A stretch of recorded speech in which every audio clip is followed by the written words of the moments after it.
Hey guys, how you all? I hope you guys are doing good. And এই যে গানটা আমরা শুনে নেবো, গানটার নাম হচ্ছে জান রে মন রে, সাকিব খান অ্যান্ড পূর্ণিমা। যারা আমার চ্যানেল দেখো তারা খুব ভালোভাবে জানবে। দেখ, সাকিব খান অ্যান্ড পূর্ণিমা আমার কিন্তু অনেক প্রিয় একটা কাপল। তো গানটা শুনে নেবো। আর গানটা গেয়েছেন আমাদের প্রিয় কনক চাপাতি অ্যান্ড পলাশদা। তো গানটা আমরা শুনে নেবো, কিন্তু তার আগে যারা নতুন দেখছো চ্যানেলটাকে তারা অবশ্যই সাবস্ক্রাইব করে দিও। শুনে নেবো।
জীবন রে জীবন রে এ জীবন রে জীবন রে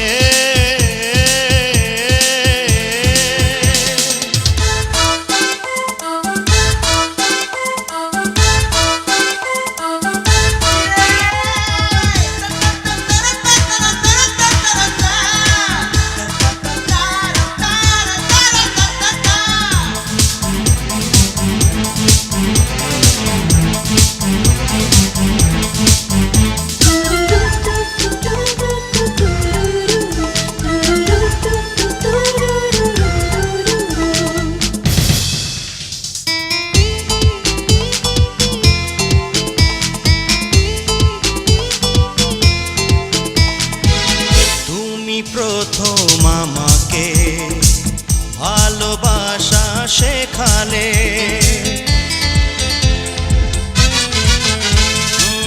তুমি প্রথম আমাকে ভালোবাসা শেখালে। আমি ছিলাম আধারে, তুমি আলো দেখালে। আমার জন্ম শুধু হতে তোমার বধূ, তুমি আমার নয়নের নয়ন রে। জান রে মন রে প্রেম রে, তুমি ছাড়া বাঁচে না রে আমার এ জীবন রে জীবন রে জীবন রে জীবন রে।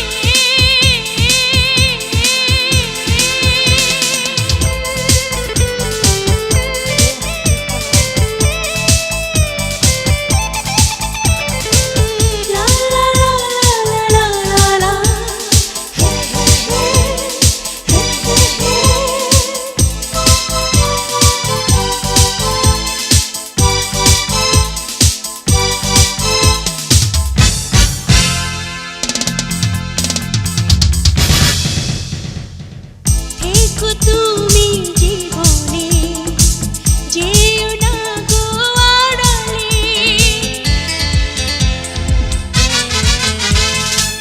থেকো তুমি জীবনে যেও না গো আড়ালে।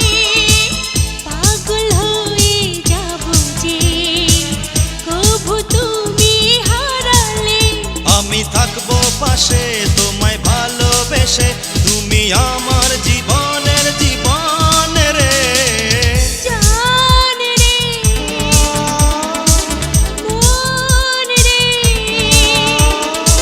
প্রেম রে, তুমি ছাড়া বাঁচে না রে আমার এ জীবন রে জীবন রে জীবন রে জীবন রে।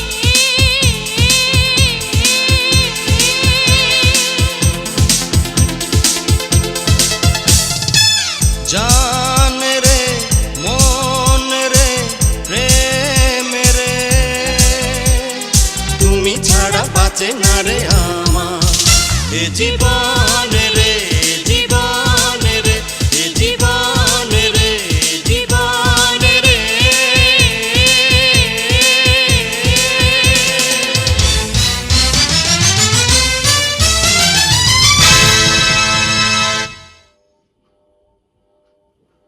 ভালো বেশ গানটা, মানে সবচেয়ে বেশি ভালো লেগেছে আমার অ্যাকচুয়ালি পূর্ণিমার ডান্সটা। গানটা যত না ভালো তত ভালো লাগছে, মানে দুজনকে একসাথে দেখে। অ্যান্ড মানে গানটার ভাইবটাই চেঞ্জ হয়ে গেছে। মানে পূর্ণিমা এত ভালো ডান্স করে, মানে শুধু পূর্ণিমা না, এখানে কিন্তু সাকিব খানও খুব ভালো ডান্স করেছে। মানে পূর্ণিমা দেখেই বোঝা যাচ্ছে খুব ভালো ডান্সার, তার জায়গায় সাকিব খান সাথে মানে খুব ভালো একটা কিন্তু জড়ি বোঝা যাচ্ছে তাদের। আর আমার খুব ভালো লাগে, পূর্ণিমার মুখটা খুব মিষ্টি আর সুইট। আমি আগেও বলেছিলাম, তো তোমরা বলেছিলে কি পূর্ণিমাকে যদি এখন দেখো না তাহলে দেখবে ওনার যেন বয়সই বাড়েনি, ওনাকে এখন দেখতে আরও সুন্দর লাগে। তো আমি না তখন সার্চ করেছিলাম, তো ওনার দেখলাম কোনো ইনস্টাগ্রাম অ্যাকাউন্ট নেই, কিন্তু কিছু ফেক অ্যাকাউন্টস আছে, মানে ওনার নামে ফ্যান পেজ। সেখানে আমি তার কিছু ছবি দেখলাম, খুব মিষ্টি লাগছিল। মানে ওনার নাকটা আমার খুব ভালো লাগে, এত কিউট দেখতে। সো বেশ মিষ্টি দেখতে, তো বেশ ভালো লাগলো গানটা আমার। স্পেশালি গানটা শোনা কনক চাপাতির জন্য। তার ভয়েসটা, মানে আমরা জানি যে কনক চাপাতি গেয়েছে মানে নিশ্চয়ই ভালো গানই হবে, ভালো গান সিলেক্ট হবে। আর পলাশ দা খুব ভালো গেয়েছেন গানটা, মাঝখানের অন্তরের পার্টটা খুব ভালো লেগেছে। সো তোমরা জানিও তোমাদের আফটার আ লং টাইম গানটা শুনে কেমন লাগলো। আর এটা হচ্ছে শিকারি মুভির একটা গান। এটা আমরা তো জানি না যে কখন গানটা আপলোড হয়েছে, তোমরা যদি জেনে থাকো তো প্লিজ সেটা জানিও, কারণ এখানে অনেক পরে আপলোড হয়েছে। অ্যান্ড অনুপম মুভি সংস দেখছি 16 মিলিয়ন সাবস্ক্রাইবার্স ক্রস করে গেছে। তো এরকম আমাদের কোনো জন্মে হবে কিনা আমরা জানি না, তবে অ্যাটলিস্ট 68কে তো হিট করতে পারি। তো সেটার জন্য গাইজ তোমরা একমাত্র সেটা হেল্প করতে পারো আমাকে, বন্ধুদের সাথে শেয়ার করো বেশি বেশি করে যাতে তারা সাবস্ক্রাইব করে। And thank you so much, thanks for watching. আবার দেখা হবে নতুন একটা ভিডিও নিয়ে। আর please do subscribe to my channel. মানে সিরিয়াসলি বলছি, 68কে হলে না একটা তাও মাইলস্টোন একটা পেরোবো, তখন আবার 69কে হবে। আর সাবস্ক্রাইবার্স না এলে না মোটিভেশন পাওয়া যায় না, কি দূর কি তো হচ্ছেই না, এরকম একটা ব্যাপার লাগে। তো আমি চাই তাড়াতাড়ি হিট হোক। So thank you so much, আবার দেখা হবে নতুন একটা ভিডিও নিয়ে। টাটা।